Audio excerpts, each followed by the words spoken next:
ئەم ساڵانەی دوایی ئاژەڵە کێوەکانی چیاکانی سنووری دەربەندیخان لاوەدانی نزیک بوونەتەوە، هەرەوە شەوای کردووە ڕاوچەکان ئاسانتر بتوانن ڕاویان بکەن.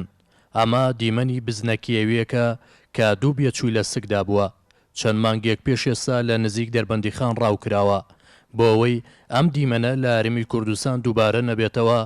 ڕێکخراوی سروشتی کوردستان لە بەردەم دادگای بەرایی دەربەندیخان گردبوونەوەیەکی ناڕەزایی ڕێخست و داوا دەکات کەسانی تاوانبار بە کوشتنی ئاژەڵە کێوەکان تونترین سزا بدرێن و ناوچەیەکی پارێزراو بۆ ئاژەڵە کێوەکان دروست بکرێت. دیارە لە باشووری کوردستان ڕێنمایی یاسای تایبەت هەیە بۆ پارێزگاریکردن لە مافی ئاژەڵان و باڵندەکان، بەڵام لە باشووری کوردستان دادوەرەکان ترسنۆکانە بڕیارەدەن بوێرنین. بۆیە ئێمە ئەمڕۆ و ڕێکخراوی سروشتی کوردستان هاتوینێتە بەردەم دادگا بۆ ئەوەی بە ڕاوچەکان بڵێن ستۆپ و بە دادوەرەکانیش بڵێن پێویستە بوێرانە بڕیار بدەن و ئەو سزانە و ئەو یاسایانە بسەبێنن بەسەر ئەو کەسانەی کە بە نایاسایی ڕاو دەکەن.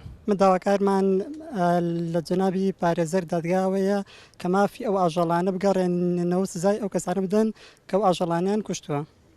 لە ماوەی حوت مانگی ڕابردووی ئەمساڵ بەشی پۆلیسی دارستان و ژینگەی دەربەندیخان 51 کەسی لە سنووری قەزای دەربەندیخان بە تۆمەتی ڕاوکردنی نایاسایی دەستگیر کردووە.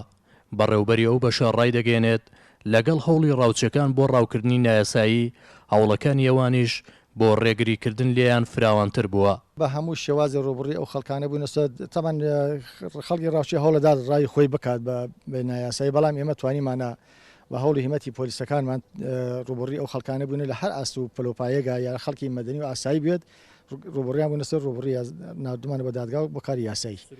ئاژەڵ و باڵندە کێوەکان دیمەنێکی جوانیان بە سروشتی هەرێمی کوردستان بەخشیوە، بەڵام تاوەکو ئێستا نەتوانراوە وەکو پێویست ڕێگری لە ڕاوکردنیان بکرێت. هەر بۆیە لە بەشێک لە ناوچەکانی هەرێم مەترسی لە ناوچوونیان لەسرە. بەوتەی چالاکانی ژینگەش ڕۆڵی دادگا لە سزادانی ئەو کەسانەی بە تۆمەتی ڕاوکردن دەستگیر دەکرێن لاوازە. پاڤێڵ عەبدوڕحمان کێنان، دەربەندیخان.